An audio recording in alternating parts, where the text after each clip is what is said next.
Good evening students, good evening, good evening. कैसे आप सभी? ठीक है, बढ़िया। चलो आज शुरू करते हैं नेशनलिज्म इंडिया का पार्ट 9। यस, ठीक है, पार्ट 9 शुरू करने जा रहे हैं। और आज बहुत इंपॉर्टेंट है, जैसे कि पार्ट 8 में मैंने आपको बताया था कि वर्ल्ड वार सेकंड शुरू हो चुकी थी, हिटलर की वजह से वर्ल्ड वार हुई। और 1 सितंबर को ये वर्ल्ड वार शुरू हुई 1939 में, और 2 सितंबर को 1945 में वर्ल्ड वार का एंड हुआ। ठीक है, तो इसी वर्ल्ड वार के टाइम पीरियड में इंडिया में किस तरह के इवेंट होते हैं, क्या क्या चीज़ें यहाँ पर होती है, आज ये मेनली डाटा क्लास है। आज हम इसमें ज़्यादा से ज़्यादा डाटा डिस्कस करेंगे, अलग अलग टाइप के डाटा होंगे, मेन डेट्स होंगी, उनके ऊपर होने वाले इवेंट्स होंगे, उन सब के बारे में हम डिस्कशन करेंगे। ओके, चलिए ठीक है।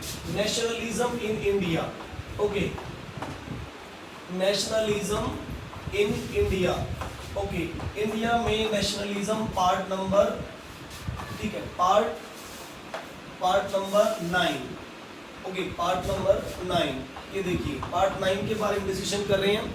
जैसे कि मैंने आपको बताया था कि 1940 में मार्च के महीने में पाकिस्तान के लिए जो है डिमांड हो गई थी। 1937 के इलेक्शन, जिसमें कांग्रेस को 11 प्रोविंस एरिया में से 7-8 प्रोविंशियल एरिया में उनको जीत मिली। और उसके बाद ये क्लियर हो गया था कि अब जो है आने वाले फ्यूचर में, यानी कि आने फ्यूचर में जब अगर इंडिया डेमोक्रेट हो जाएगा या इंडिया फ्रीडम मिल जाएगी इंडिया को, तो आप ये देखोगे कि उसमें इंडिया की आने वाली जो गवर्नमेंट होगी वो कांग्रेस की होगी, ऐसा समझ में आ गया था।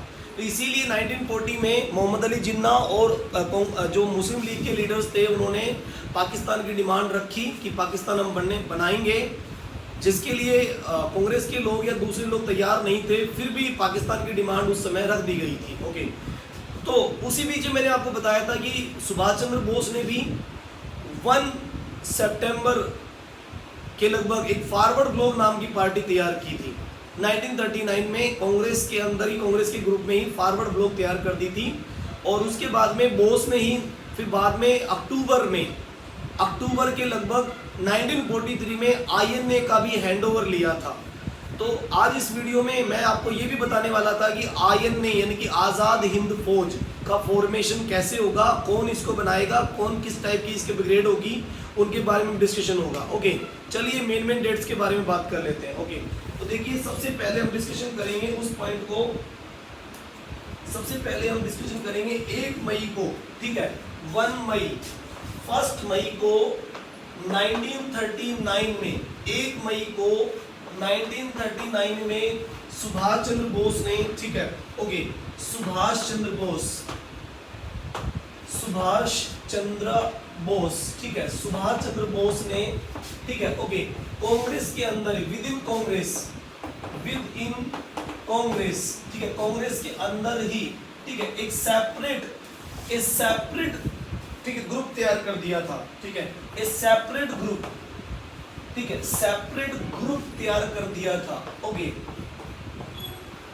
ठीक है, जिसका नाम, ठीक है, ओके, जिसका नाम था फॉरवर्ड ब्लॉक, ठीक है, फॉरवर्ड ब्लॉक, ठीक है, इसको फॉरवर्ड ब्लॉक पार्टी कहा गया, फॉरवर्ड ब्लॉक, ठीक है, ये बना दिया गया था। और उसके बाद में बोस को, आपको पता है, नजरबंद कर दिया गया था।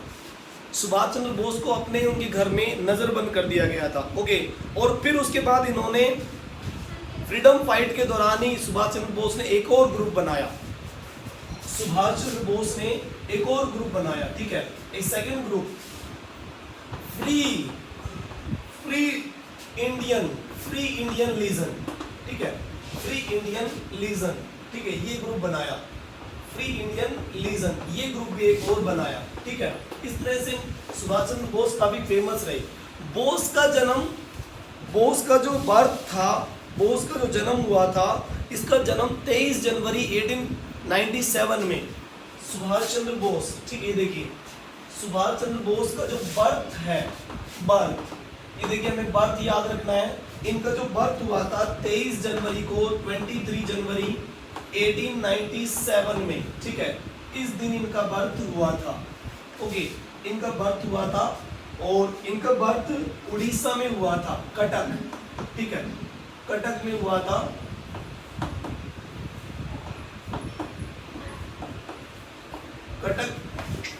कटक में हुआ था, कटक उड़ीसा में इनका जन्म हुआ था। ओके, तो हमें ये याद रखना है कि इनका बर्थ कहाँ हुआ, और 1945 में अगस्त में इनकी डेथ हो गई थी। एक्चुअल में सुभाष चंद्र बोस की डेथ का रीजन ये बताया जाता है कि ये लोग जब जापान सरेंडर कर रहा था, जब जापान के ऊपर हिरोशिमा नागासाकी में बॉम्ब डाले गए, तो जब जापान सरेंडर कर रहा था उसी टाइम में सुभाष चंद्र बोस भी जो है जापान के लिए निकले। जापान के अंदर जो बचे हुए हमारे इंडियन सोल्जर्स थे उनको फ्री कराने के लिए, क्योंकि जापान तो सरेंडर कर ही रहा था, तो उन लोगों के लिए निकले थे। और बीच में ही इनकी फार्मोसा आइलैंड के लगभग इनकी प्लेन क्रैश में डेथ हो गई थी। ऐसी बातें बोस के बारे में फैलाई गई थी। ओके, इनकी जो डेथ हुई, एक्सीडेंटल डेथ, ठीक है, एक्सीडेंट डेथ हुई इनकी, ठीक है, और ये डेथ हुई थी अगस्त में, ठीक है, अगस्त 18 के लगभग, अगस्त 18 1945 में इनकी डेथ हुई, ठीक है, अगस्त 18 1945 के लगभग इनकी डेथ हुई, सुभाष चंद्र बोस, ठीक है। सुभाष चंद्र बोस ने आईएनए का हैंडओवर लिया था, ठीक है, आईएनए का हैंडओवर इन्होंने लिया, ओके, अक्टूबर में, ठीक है। आजाद हिंद फौज, ये देखिए, आजाद हिंद फौज, ओके, ये जिसको हम लोग इंडियन नेशनल आर्मी भी कहते हैं, इंडियन नेशनल आर्मी, ठीक है, इंडियन नेशनल आर्मी, ठीक है, ये देखिए, आईएनए, आजाद हिंद फौज या इंडियन नेशनल आर्मी, जिसका फाइनली इन्होंने अक्टूबर में हैंडओवर लिया था, ठीक है। सुभाष चंद्र बोस ने अक्टूबर 1943 में इसको हैंडओवर मिला था, हैंडओवर, ठीक है, ये इसके सुपरवाइजर मिले थे, ठीक, अक्टूबर 1943 में, ओके, सुभाष चंद्र बोस। इससे पहले आजाद हिंद फौज जो थी, आजाद हिंद फौज को स्टार्टिंग करने वाले, जो आजाद हिंद फौज को बनाने वाले थे, वो कैप्टन मोहन सिंह थे। स्टार्टिंग में कैप्टन मोहन सिंह ने इसको 1 सितंबर को, ठीक है, सबसे पहले आजाद हिंद फौज को शुरू करने वाला कैप्टन मोहन सिंह था, कैप्टन मोहन सिंह, ठीक है, ये ध्यान रखना हमें, कैप्टन मोहन सिंह इसके जो है आईएनए के, ठीक है, स्टार्ट आईएनए को इन्होंने स्टार्ट किया था। और ये कब स्टार्ट किया था इन्होंने? 1 सितंबर 1942 में स्टार्ट की गई थी आईएनए, ठीक है। ये जो आईएनए थी, जो इन्होंने सबसे पहले कैप्टन मोहन सिंह ने इनको स्टार्ट किया था, ठीक है, ये देखिए, कैप्टन मोहन सिंह ने सबसे पहले इसको स्टार्ट किया था, लेकिन ये अच्छे से इसकी डिविजन्स बना नहीं पाए थे, इसलिए आईएनए का बहुत स्ट्रॉन्ग जो है स्ट्रॉन्ग सिस्टम नहीं बन पाया। तो फिर कैप्टन मोहन सिंह से फिर रास बिहारी बोस को हैंडओवर हुआ था। आईएनए का फॉर्मेशन सबसे पहले मोहन सिंह ने किया, उसके बाद में हैंडओवर रास बिहारी बोस को, फिर रास बिहारी बोस ने इसको सॉलिड लेवल पे ऑर्गेनाइज कर दिया था। इनके टाइम में बहुत अच्छे ढंग से ऑर्गेनाइज नहीं हो पाई थी, ओके। फिर दूसरे नंबर पे जिसका नाम आता है, ये देखिए, उनका नाम था रास बिहारी बोस, ठीक है, रास बिहारी बोस, ठीक है, ये देखिए, ओके, रास बिहारी बोस, उसके बाद में, ओके, फिर नेक्स्ट लेवल पे रास बिहारी बोस, ये देखिए, रास बिहारी बोस ने इसको रीऑर्गेनाइज किया, रीऑर्गेनाइज, ठीक है, रीऑर्गेनाइज, ठीक है, ओके। और फिर उसके बाद में फिर बोस को हैंडओवर मिला, ठीक है, हैंडओवर टू सुभाष चंद्र बोस, ठीक है, ये देखिए, फिर उसके बाद में सुभाष चंद्र बोस को ये हैंडओवर मिला, ये देखिए, उसके बाद, और जब सुभाष चंद्र बोस को हैंडओवर मिला, तब आईएनए की तीन ब्रिगेड, मेन ब्रिगेड, और एक जो है आईएनए की जो है, जिसको हम ये कहते हैं कि उसकी आईएनए की जो लेडीज ब्रिगेड थी, कैप्टन लक्ष्मी सहगल के नाम पे, 3 ब्रिगेड, मेन ब्रिगेड बनाई गई। ब्रिगेड का मतलब है कि आईएनए की यूनिट्स, बड़ी बड़ी यूनिट्स बनाई गई, आईएनए को तैयार इसलिए किया जा रहा था आजाद हिंद फौज को, ताकि ब्रिटिशर से डायरेक्ट टक्कर ली जा सके। सुभाष चंद्र बोस की जब बात आती है तो हम आईएनए को जरूर याद करते हैं। सुभाष चंद्र बोस आईएनए के बारे में एक ही बात कहते थे कि इंडियन सिपाही पूरा दमखम रखते हैं, इंडिया को आज़ाद कराने के लिए हम तैयारी रखते हैं। बोस ये कहते थे कि तुम मुझे खून दो, मैं तुम्हें आज़ादी दूंगा।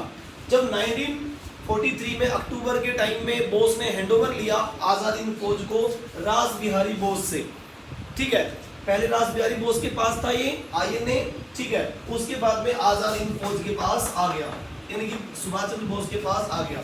तो जब हैंडओवर लिया तब तीन ब्रिगेड मेन बनाई। अब वो 3 ब्रिगेड कौन कौन सी है, ठीक है, ब्रिगेड आईएनए की ब्रिगेड्स, ठीक है, देखिए 1 ओके 2 और ये 3 और एक 4 थी, एक और ब्रिगेड थी। इस तरह से 4 ब्रिगेड बनाई गई। पहली ब्रिगेड जिसका नाम था सुभाष ब्रिगेड,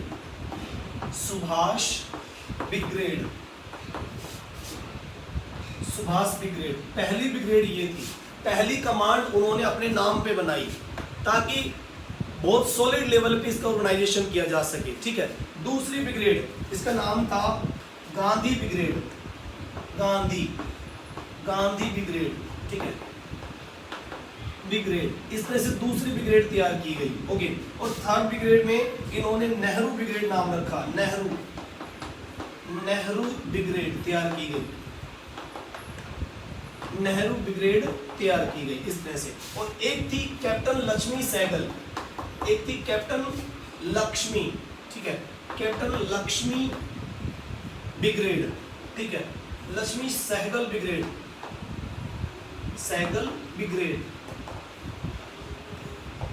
ये देखिए कैप्टन लक्ष्मी सहगल के नाम पर भी एक और ब्रिगेड तैयार की गई। इस तरह से 4 मेन ब्रिगेड, एक लेडीज ब्रिगेड थी और 3 मेन ब्रिगेड थी जिसके नाम पर ये तैयार कर दी गई थी।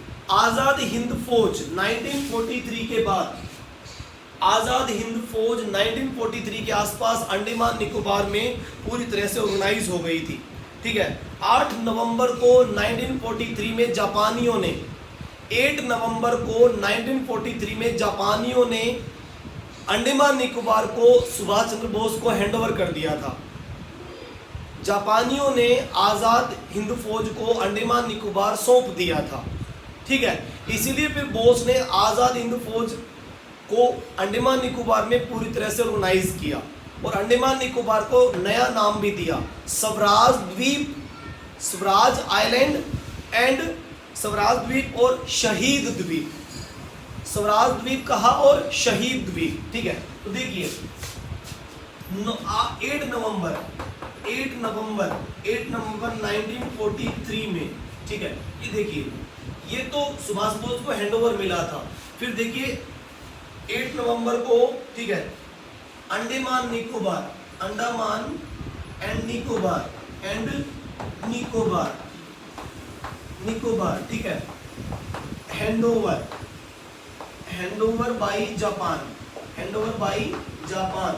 जापान के थ्रू हैंडओवर कर दिया गया था। ये देखिए जब जापान ने हैंडओवर किया अंडमान निकोबार को सुभाष चंद्र बोस को, तब सुभाष चंद्र बोस ने इसको क्या कहा, शहीद द्वीप, शहीद आइलैंड और स्वराज, ठीक है, तब इसको शहीद, ठीक है, शहीद आइलैंड, शहीद द्वीप और स्वराज द्वीप, ये नाम रखे गए, शहीद द्वीप और स्वराज द्वीप इसका नाम रखा गया। ये देखिए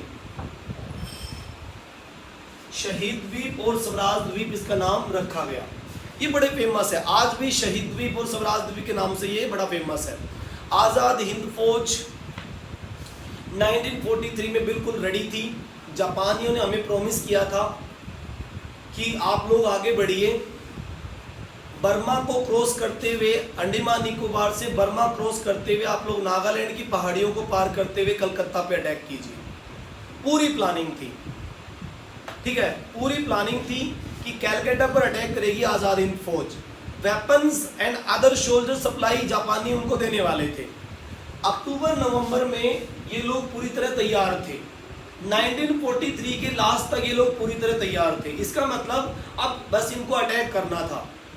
लेकिन और ये सोल्जर्स भी इकट्ठा कर रहे थे, पूरी तैयारी पर थे, वेपन्स इकट्ठा कर रहे थे, युद्ध अभ्यास कर रहे थे, लड़ाई के लिए पूरी तरह तैयार थे।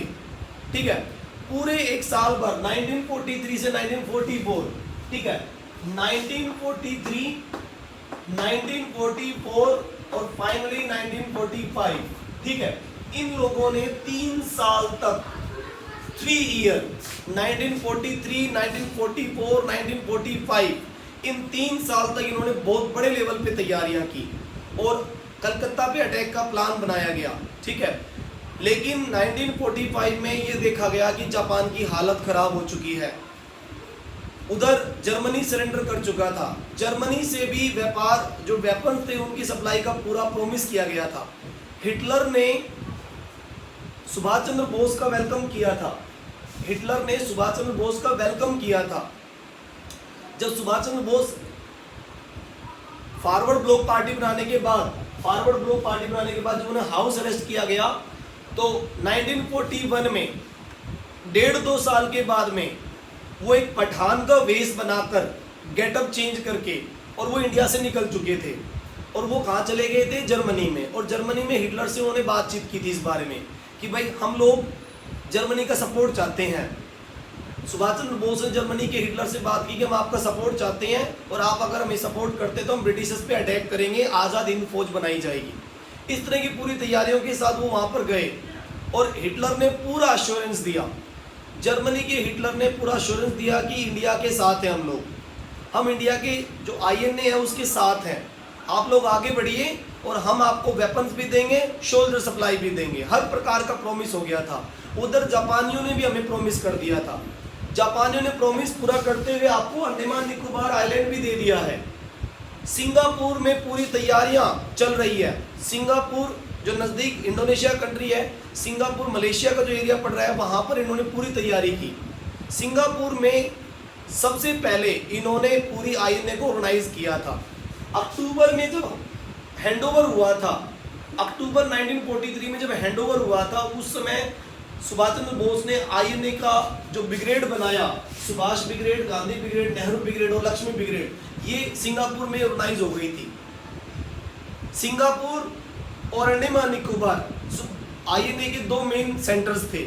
ये लोग पूरी लड़ाई के लिए तैयार थे कि भाई आर पार की लड़ाई होगी तो हम तैयार हैं, तुम मुझे खून दो मैं तुम्हें आज़ादी दूंगा, दिल्ली चलो का नारा दिया गया। ठीक है, ये पूरी तैयारियों पे थे। लेकिन 1945 में जब फाइनल अटैक का टाइम आया, ये लोग अंडमान निकोबार से आगे बढ़ते हुए नागालैंड, मणिपुर, मिजोरम की पहाड़ियों में एंट्री कर चुके थे, नागा पहाड़ियों में। और उसके बाद जब ये लोग आगे बढ़े तो वहाँ पर जर्मनी और जापान से आने वाली हेल्प इनको नहीं मिल पाई। 1944 के लास्ट में और 45 के स्टार्टिंग में जब ये लोग आगे बढ़े तो इनको हेल्प नहीं मिली।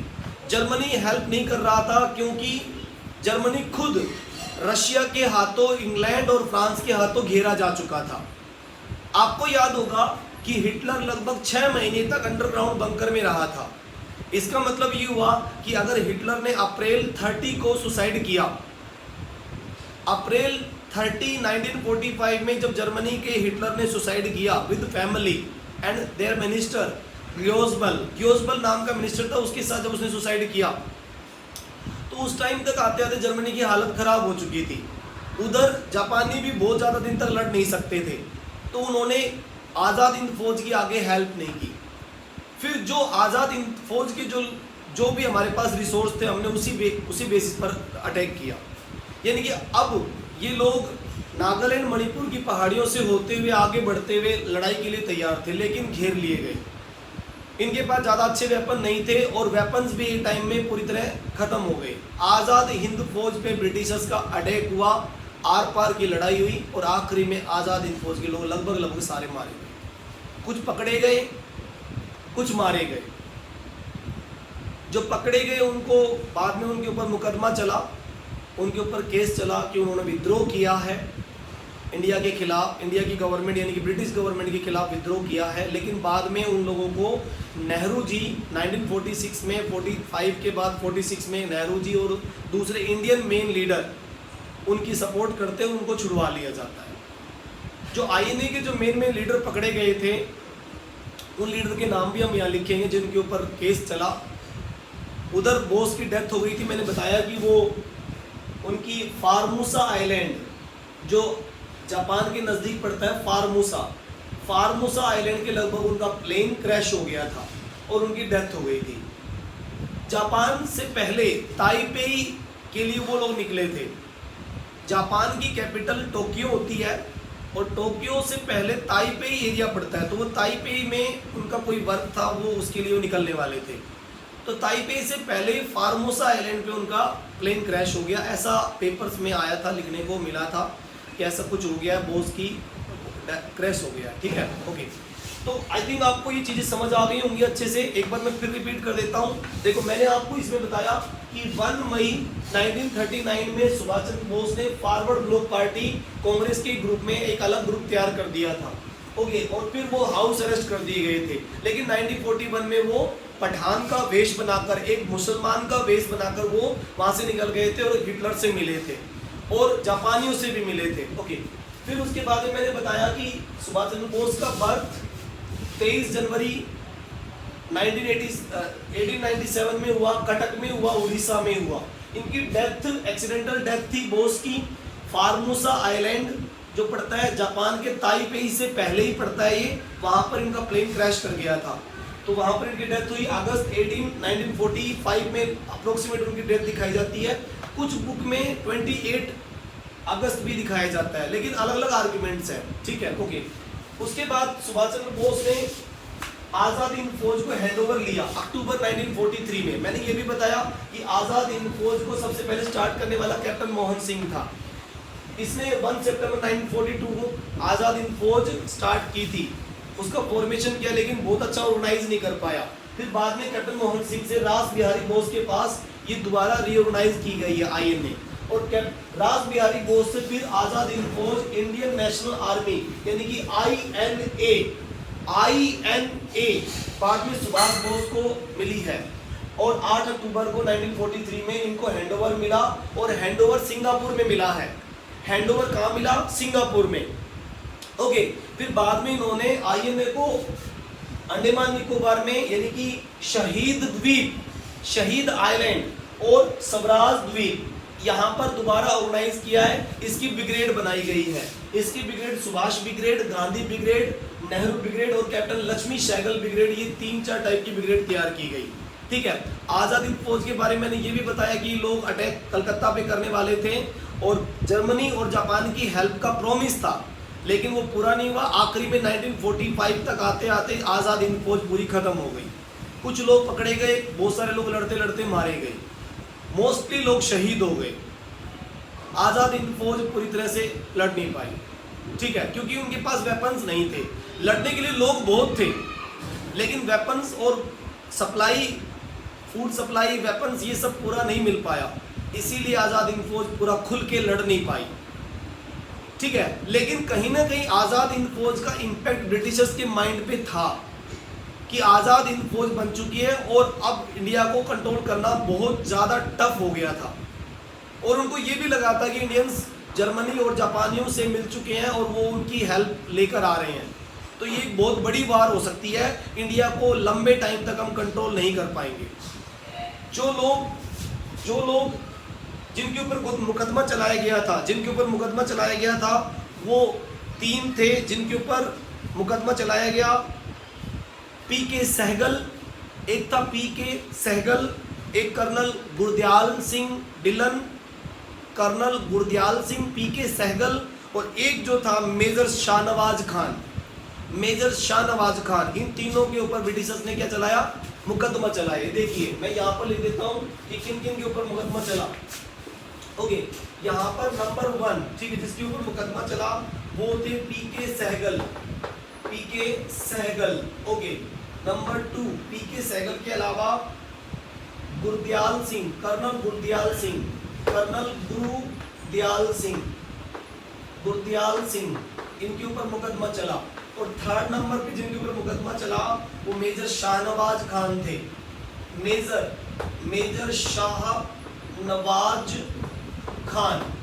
शाहनवाज खान थे जिनके ऊपर मुकदमा चला। आजाद हिंद फौज के ये 3 लीडर पीके सहगल, कर्नल गुरदयाल सिंह और मेजर शाहनवाज खान के ऊपर फिर केस चला। लेकिन जवाहरलाल नेहरू और दूसरे लोगों ने इनकी पैरवी की। नवंबर 1945 में इनके ऊपर केस चला था, लेकिन जवाहरलाल नेहरू, भोला भाई देसाई, इन लोगों ने इनकी पैरवी की तो इनकी सज़ा माफ़ कर दी गई। इनकी सज़ा फिर बाद में माफ़ हो गई। ठीक है, तो इस तरह से आज़ाद हिंद फौज ने भी बहुत बड़ा रोल प्ले किया। ओके बेटा, अब हम आगे बढ़ते हैं अब उस पार्ट की तरफ कि इधर आज़ाद हिंद फौज इंडिया को आज़ाद कराने की पूरी तैयारी कर रही थी बोस की लीडरशिप में, और उधर महात्मा गांधी भारत छोड़ो आंदोलन की तैयारी में थे। भारत छोड़ो आंदोलन यानी कि क्विट इंडिया मूवमेंट। ठीक है, तो इसकी तरफ आगे बढ़ते हैं कि कैसे क्विट इंडिया मूवमेंट हुआ। एक बार मैं बोर्ड रफ कर देता हूं, फिर उसके बाद आगे देखते हैं। ओके, यस, ओके, देखिए हम ओके अब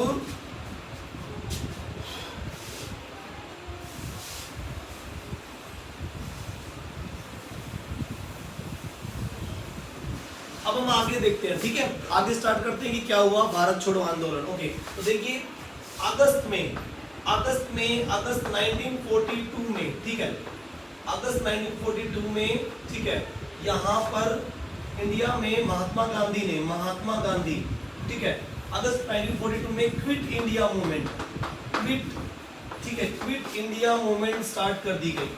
क्विट इंडिया मूवमेंट, ठीक है, इंडिया में स्टार्ट कर दी गई। ठीक है, बाई महात्मा गांधी, ठीक है, महात्मा गांधी जी के थ्रू ये शुरू कर दिया गया। ओके, ये जो भारत छोड़ो आंदोलन है अगस्त 1947 में शुरू किया गया। 8 अगस्त में था ये, 8 अगस्त को, ठीक है, 8 अगस्त को ये शुरू किया गया था। लेकिन इससे पहले 1942 में क्रिप्स मिशन इंडिया में आया था। मैं आपको बता दूं, सर स्टेफोर्ड क्रिप्स और उनके कुछ मेंबर्स इंडिया में आए। 1942 में क्रिप्स मिशन भी आया। ओके, इससे पहले, ठीक है, 1942 में क्रिप्स मिशन, ठीक है, क्रिप्स मिशन, ठीक है, ये क्रिप्स मिशन इंडिया में आया। ओके, ये देखिए, ठीक है, ये क्रिप्स मिशन जो आया इंडिया में पूरी तरह से फेल रहा था। भारत छोड़ो आंदोलन से पहले सर स्टेफोर्ड क्रिप्स इंडिया में आए और वो इंडिया के लोगों से बातचीत करना चाहते थे कि वो ब्रिटिशर्स का वर्ल्ड वार में साथ दें। सर स्टेफोर्ड क्रिप्स ये प्रॉमिस करने आए हैं क्रिप्स मिशन के थ्रू कि सर स्टेफोर्ड क्रिप्स इंडिया के लोगों से प्रॉमिस करने आए हैं। ये लोग शिमला में रुके थे, इसलिए इसको शिमला एग्रीमेंट भी कहते हैं। आप इसको क्रिप्स मिशन भी कह सकते हो या शिमला एग्रीमेंट भी कह सकते हो, जो फेल हो गया था। क्रिप्स ये कहते हैं कि अगर इंडिया के लोग हमारा वर्ल्ड वार में साथ दें तो हम इंडिया को जल्दी ही छोड़ के जाने को तैयार हैं। ये वर्ल्ड वार किसी तरह से एंड हो जाए, इंडियन पीपल हमारा साथ दें तो इसमें बहुत अच्छा होगा। ठीक है, लेकिन गांधी और बहुत सारे जो कांग्रेसी लीडर थे इस प्रपोजल को स्वीकार करने वाले नहीं थे। सर स्टेफोर्ड क्रिप्स को क्लियरली ये मना कर दिया गया था कि हम आपके इस एग्रीमेंट को स्वीकार नहीं कर सकते। बहुत सारे कांग्रेसी लीडर ने तो ये भी कहा था कि क्रिप्स का प्रपोजल एक पोस्ट डेटेड चेक की तरह है जिनका बैंक ऑलरेडी डूबने वाला है, मतलब कि ब्रिटिशर्स तो यहाँ से भागने वाले हैं। और ऐसे में ये हमारे लिए जो प्रपोजल लेके आ रहे हैं that's not fair, we are not interested, हम इसमें इंटरेस्टेड नहीं है। हम तो खुद इतनी तैयारियों पे कि ब्रिटिशर्स को यहाँ से भगा देंगे, आप लोग क्या हमें छोड़ के जाएंगे, हम तुम्हें भगा देंगे। सर स्टेफोर्ड क्रिप्स का जो क्रिप्स मिशन था, जो इंडिया के लोगों के साथ कुछ फ्रेंडशिप टाइप का एक प्रपोजल था जो कि एक्सेप्ट नहीं किया गया। हम लोग वर्ल्ड वार में लड़ने को तैयार नहीं थे और ना क्रिप्स का प्रपोजल जो कि मार्च में आया था वो स्वीकार करने के लिए तैयार नहीं थे। मार्च में क्रिप्स मिशन आया था यहाँ पे और जो फेल हो गया था। ओके, फिर जब क्रिप्स मिशन फेल हुआ, मार्च का शिमला एग्रीमेंट जो फेल हुआ, उसके बाद महात्मा गांधी ने 8 अगस्त को क्विट इंडिया मूवमेंट शुरू कर दी। भारत छोड़ो आंदोलन, ठीक है। गांधी जी ने एक नारा दिया, डू और डाई, करो या मरो। डू और डाई, डू और डाई, डू और डाई, डू और डाई स्लोगन दिया गया। स्लोगन, डू और डाई स्लोगन, ये देखिए बाई महात्मा गांधी, ठीक है। स्लोगन दिया गया डू और डाई, ओके।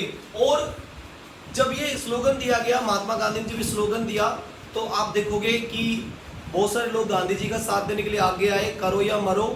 गांधी जी ये कह रहे थे कि ये फाइनल मूवमेंट है, अब हम ब्रिटिशर्स को यहाँ से निकाल कर फेंक देंगे, that is A final movement, okay. और बड़े लेवल में लोग गांधी जी का साथ देने लगे, ओके। और आप देखोगे जब गांधी जी का लोग साथ देने लगे तो एक बहुत बड़ी भीड़ इकट्ठी होने लगी, बहुत बड़ी भीड़ इकट्ठी होने लगी।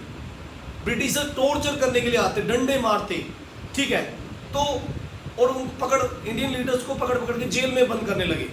जैसे कि यहाँ गांधी जी को भी जेल में बंद कर दिया गया, 2 साल तक उनको जेल में रखा। गांधी जी जैसे ही क्विट इंडिया मूवमेंट शुरू करते हैं, वो अरेस्ट कर लिए गए, 2 साल तक उनको जेल में रखा ना, वो यानी कि 1944 तक जेल में रहे। तो और भी बहुत सारे पॉलिटिकल लीडर को जेल में बंद करना शुरू कर दिया। तो इंडिया के लोग तैयार थे, उन्होंने कहा कि अगर हमारे लीडर्स को आप जेल में बंद कर तो हमें भी बंद कर दो, हम लोग जेल जाने को तैयार हैं, we are ready to live in jail, हम रेडी हैं। जब 10 लीडर बंद किए जाते तो 100 पीछे खड़े रहते, हमें भी जेल में भरो, हम जाना चाहते हैं, हम भी जेल, चलो भरो भरो, हमें भी जेल भरो। आंदोलन शुरू हो गया। अब दिल्ली की जेल पूरी भर गई, ब्रिटिश कहाँ लेके जाते, कहाँ बंद करते, लाहौर की जेल भर गई। इवन ये कि इधर आसपास जो भी सेंट्रल लेजिस्लेटिव असेंबली में या जो अंडमान निकोबार में जो काला पानी जेल, सब जेलें भर दी गई। जेल भरो आंदोलन बहुत बड़ी मूवमेंट थी, हम लोग फाइनल मूवमेंट कर रहे थे, बहुत हो गया। अब ब्रिटिशर्स को यहां से निकलना पड़ेगा। उधर बोस आजाद हिंद फौज तैयार कर रहे हैं, इधर गांधी जी ने डू और डाई, करो या मरो की मूवमेंट शुरू कर दी है, ठीक है। बहुत बड़े लेवल पे 1942 से लेकर 1946 तक लगातार ये मूवमेंट चलती रही, 4 साल तक ये मूवमेंट चली, 1942 से 1946 तक। ये देखिए 1946 तक फाइनली ये मूवमेंट चलती रही, ठीक है। मूवमेंट कंटिन्यू, ये मूवमेंट कंटिन्यू रही, ठीक है, कंटिन्यू, ठीक है, कंटिन्यू रही, ओके। और उधर वर्ल्ड वार कंटिन्यू थी। आपको बताइए कि इंग्लैंड वर्ल्ड वार में लड़ रहा था, ठीक है, ओके। इधर गांधी जी को भी अरेस्ट कर लिया गया, ये देखिए, गांधी जी को भी फिर अरेस्ट कर लिया गया, ये देखिए, ठीक है। गांधी जी को 9, ठीक है, इनको 9 अगस्त को अरेस्ट कर लिया गया था, ठीक है। महात्मा गांधी अरेस्ट कर लिए गए, अरेस्टेड, ठीक है, अरेस्टेड। कब अरेस्ट किए गए? 9 अगस्त को, 9 अगस्त 1942 को अरेस्ट किए गए और उसके बाद में इनको जेल में रखा गया 2 ईयर जेल तक, 2 साल तक ये जेल में रहे, ओके, 2 ईयर जेल, ओके, 2 साल की जेल लगभग इनको हुई। और 9 मई को 1944 में इनको रिलीज किया गया, रिलीज, ठीक है, इनको रिलीज किया गया। बाद में 9 मई को इनको रिलीज किया गया, ओके। और फिर जो है ये कहा जाता है गांधी जी को आगा खान महल में अरेस्ट किया गया था। गांधी जी को आगा खान महल है पूना में, उसमें अरेस्ट किया गया, ठीक है। आगा खान महल, आगा खान, ठीक, आगा खान पैलेस, आगा खान पैलेस में इनको रखा गया था, ओके। ये देखिए और भी बहुत सारे कांग्रेसी लीडर थे जिनको बंद किया गया। तो ये बहुत बड़े लेवल पे जेल भरो आंदोलन था, एक्चुअल में ये जेल भरो आंदोलन था, जेल भरो आंदोलन, ठीक है, बहुत बड़े लेवल पे था ये, ओके। फिर आखिरी में ब्रिटिशर्स ने जो है इनको जो है इंडिया को फ्री करने के लिए डिसाइड किया कि भाई हम इंडिया को आज़ाद करने में तैयार हैं। लॉर्ड क्लेमेंट एटली 1946 में ब्रिटेन की गवर्नमेंट बनाते हैं, ठीक है, ब्रिटेन की गवर्नमेंट बनाते हैं लॉर्ड क्लेमेंट एटली, ठीक है। 1946 में लॉर्ड क्लेमेंट एटली इटली, ठीक है। प्राइम मिनिस्टर इंग्लैंड, ठीक है। प्राइम मिनिस्टर ऑफ यूके के प्राइम मिनिस्टर ने डिक्लेयर किया, ठीक है, डिक्लेयर, ठीक है, डिक्लेयर इंडियन फ्रीडम, इंडिया, ठीक है, इंडिया को इंडियन फ्रीडम प्रपोजल, ठीक है, इंडियन फ्रीडम का प्रपोजल उन्होंने रखा कि भाई इंडिया को हम फ्री करने को तैयार हैं, इंडिया को हम आज़ाद करने को तैयार हैं, ठीक है। उन्होंने फिर ये प्रपोजल रखा, ओके। फिर देखिए उसी बीच में दो जगह पर और रिवोल्ट हुए, दो जगह पर और भी हुआ क्विट इंडिया मूवमेंट के अलावा, ओके। एयरफोर्स और नेवी ने भी रिवोल्ट कर दिया, इंडिया की एयरफोर्स और नेवी में भी रिवोल्ट हो गया ब्रिटिशर्स के अगेंस्ट। आपको पता है मैंने 1857 में बताया था कि इंडियन सिपाही, चाहे वो एयरफोर्स के हो, चाहे नेवी के हो, चाहे वो पैदल सोल्जर्स हो, ठीक है, वो बराबर नहीं माने जाते थे। इंडियन सोल्जर और ब्रिटिश सोल्जर्स के बीच में यूरोपियन सोल्जर्स के बराबरी नहीं होती थी, ना तो रैंक में बराबरी होती, ना वेजेस में बराबरी होती, और ना उनके इंक्रीमेंट में बराबरी होती, उनको मिसबिहेव भी किया जाता। तो Indian air force and Indian navy, INS तलवार, उन्होंने भी फिर रिवोल्ट कर दिया ब्रिटिशर्स के खिलाफ बड़े लेवल पे। कहते हैं कि INS तलवार के लोगों ने तो आज़ाद हिंद फौज के बैच भी लगाए थे, उन्होंने तो नेवी के सोल्जर्स ने आज़ाद हिंद फौज के बिल्ले लगाए कि हम आज़ाद हिंद फौज के सिपाही हैं, आज़ाद हिंद फौज खत्म नहीं हुई, यहाँ पर है, हम हैं आज़ाद हिंद फौज के सोल्जर्स, तैयार थे वो लोग, ओके। INS तलवार में लगभग 5200 के लगभग सोल्जर्स थे INS तलवार के, जिन्होंने विद्रोह कर दिया था। और जो एयरफोर्स थी उसमें भी अप्रोक्सीमेट 5000 सोल्जर्स ने अटैक, मतलब कि रिवोल्ट कर दिया ब्रिटिशर्स के खिलाफ। और रिवोल्ट का रीजन मैंने बता दिया कि ब्रिटिशर्स मिसबिहेव करते थे इंडियन सोल्जर्स के साथ में, तो इन्होंने भी रिवोल्ट किया। बाद में नेहरू जी के कहने पर इन्होंने सरेंडर किया था। सरदार वल्लभ भाई पटेल और नेहरू जी ने कहा कि भाई यार सरेंडर करो आप लोग, क्योंकि आप इंडिया को आज़ाद करने को तैयार है। Lord Clement Attlee, prime minister of UK, तैयार है इंडिया को आज़ाद करने को, अब कोई दिक्कत नहीं है, इंडिया आज़ाद हो जाएगा, इस तरह से इन्होंने, ठीक है। तो जानना नहीं चाहोगे कि कौन सी डेट पे एयरफोर्स और नेवी ने रिवोल्ट कर दिया? बहुत ही इंपॉर्टेंट पॉइंट है, क्योंकि इन्होंने भी अपना पार्ट निभाया, पूरा देश ही इस मोमेंट में शामिल था। 1942 के बाद तो ऐसा माहौल बन गया था कि बच्चा अंग्रेजों को निकालना चाहता था यहाँ से, सब लोग अंग्रेजों को निकालना चाहते थे। कोई भी आएगा उसके दिमाग पे यही रहेगा, भारत छोड़ो आंदोलन, अंग्रेजों भारत छोड़ो, निकल जाओ भारत से, भारत छोड़ो आंदोलन, ब्लैक फ्लैग, तिरंगा झंडा लहरा रहे थे और ब्रिटिशर्स को निकालने की पूरी तैयारी, पूरा देश एक साथ नजर आया। गांधी जी ने एक और बहुत बड़ी मूवमेंट, क्विट इंडिया मूवमेंट खड़ी कर दी थी। 8 अगस्त से लेकर 1946 तक बहुत बड़ी मूवमेंट रही। एक ऐसा लीडर जो कि इंडिया को किसी भी हद तक आज़ाद कराने को तैयार है, बहुत ही ज़बरदस्त मूवमेंट रही है, ठीक है, ओके। तो देखिए 20 फरवरी, पहले तो 19 फरवरी, 19 फरवरी 1946, ठीक है, ये देखिए ये डेट बहुत इंपॉर्टेंट है। 19 फरवरी 1946 में, ठीक है, ओके, ठीक है, बॉम्बे में रिवोल्ट किया INS, ठीक है, INS, Indian naval service, Indian INS, ठीक है, Indian navy naval service, Indian naval service, ठीक है, INA, Indian naval service, INS का मतलब इंडियन नेवल सर्विस, ठीक है, इन्होंने विद्रोह कर दिया, ठीक है। और कौन सी जगह थी ये? INS तलवार, ठीक है, शिप, कौन सा शिप था वो? INS तलवार, INS तलवार के लोगों ने क्या किया? रिवोल्ट कर दिया। कितने सोल्जर्स थे? 5000 सैनिक, ठीक है, ओके, 5000 सोल्जर्स, 5,000 सोल्जर्स, ठीक है। ओके, आजाद हिंद फौज, आजाद हिंद फौज के, ठीक है, आजाद हिंद फौज के बैचेस लगाते हैं, बैचेस यूज किए गए, ठीक है। मतलब कि इंडियन नेवी रिवोल्ट हुआ, ठीक है, नेवी रिवोल्ट,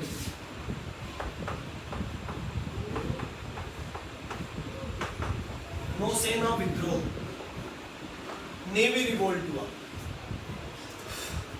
ब्रिटिशर्स ऐसे नहीं भागे थे भाई, ऐसे नहीं भागे ब्रिटिशर्स, चारों तरफ से घेर लिया गया था। इधर महात्मा गांधी पीछे पड़े हुए हैं, उधर सुभाष चंद्र बोस पीछे पड़े हुए हैं, इधर ये सिपाही ये पीछा नहीं छोड़ रहे, चारों तरफ से ब्रिटिशर्स को घेर लिया गया था। ओके, अब देखिए एक और है 20 फरवरी, ये तो दोनों ही आसान है। 20 फरवरी, ये देखिए 20 फरवरी 1946, ये देखिए अब इस डेट पर, ठीक है, इस डेट पर क्या हुआ, एयरफोर्स रिवोल्ट, एयरफोर्स रिवोल्ट हुआ, एयरफोर्स रिवोल्ट हुआ, ठीक है। अब ये कहां पर हुआ,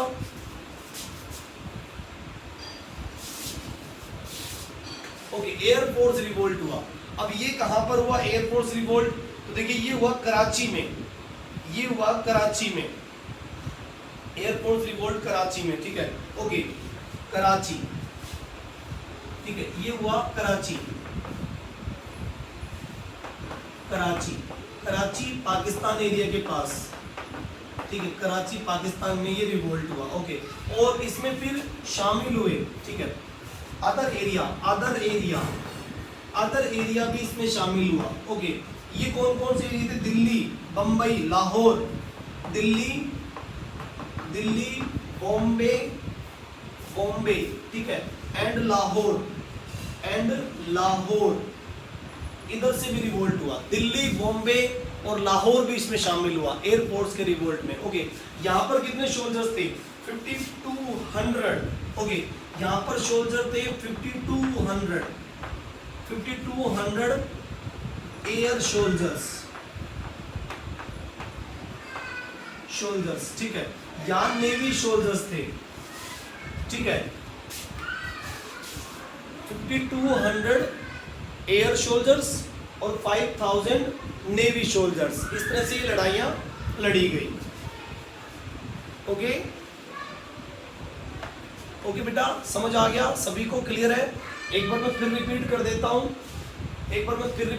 हूं कि नेशनलिज्म इंडिया में हम लोग भारत छोड़ो आंदोलन की डेट्स पे हैं।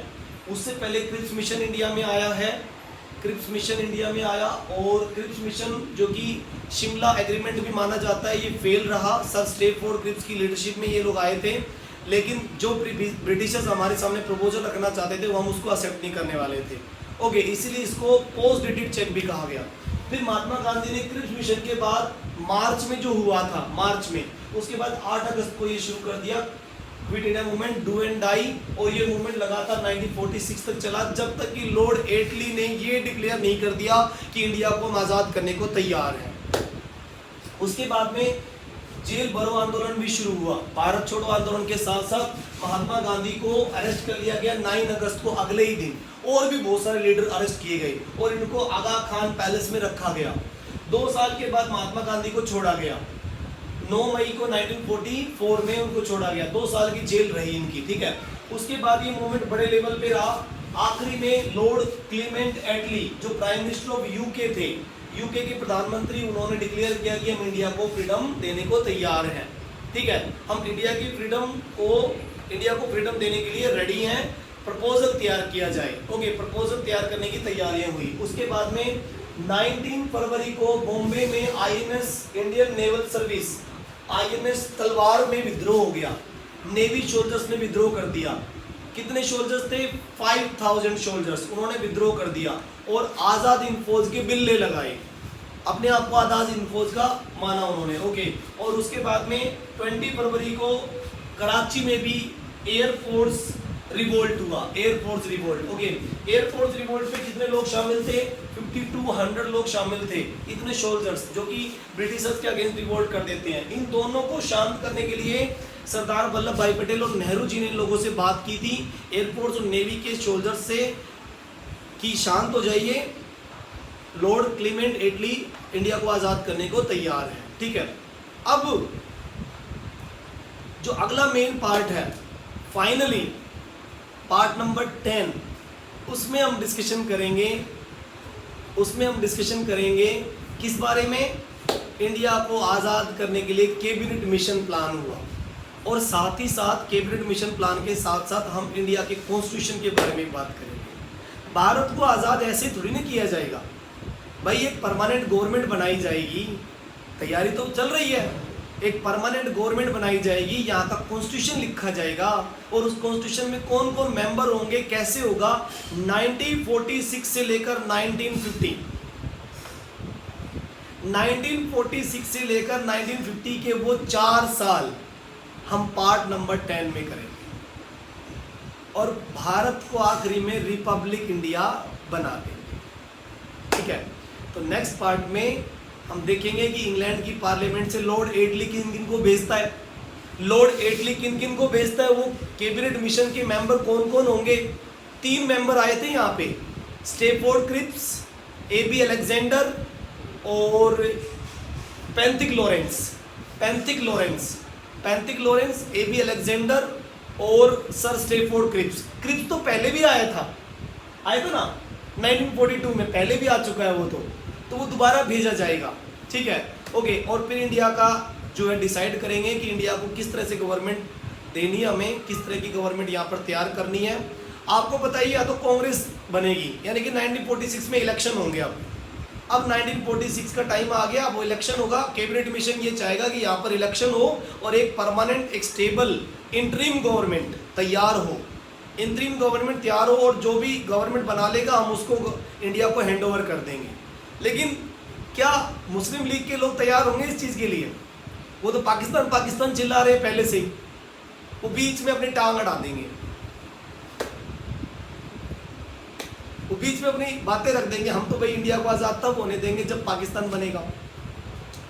तो 1946 से क्या घटनाक्रम होगा, कैसे बातचीत होगी, क्या कैबिनेट मिशन अपना काम कर पाएगा या फिर किसी और को बुलाना पड़ेगा? लॉर्ड माउंटबेटन, उसको बुलाना पड़ेगा। आपको पता है ऐसे नहीं होगा कुछ भी, कोई भी चीज़ आसानी से नहीं होगी, बहुत मुश्किल है।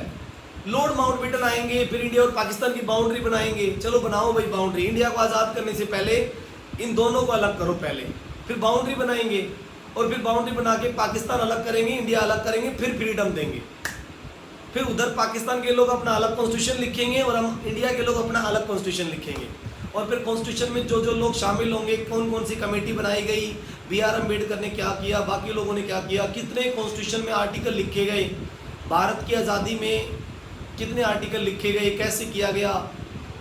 फिर रिपब्लिक डे, कॉन्स्टिट्यूशन पूरा होने के 2 महीने के बाद हमने रिपब्लिक डे मनाया। कॉन्स्टिट्यूशन 26 नवंबर को कंप्लीट हुआ था, 1949 में स्टार्ट हुआ था 9 दिसंबर 1946 से।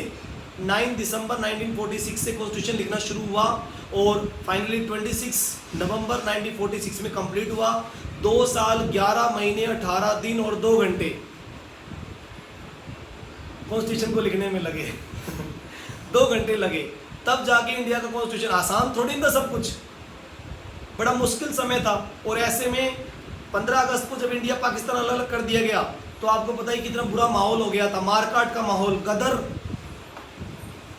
हिंदू मुस्लिम को मार रहे हैं, मुस्लिम हिंदू को मार रहे हैं, वो शुरू हो गया यहाँ पे।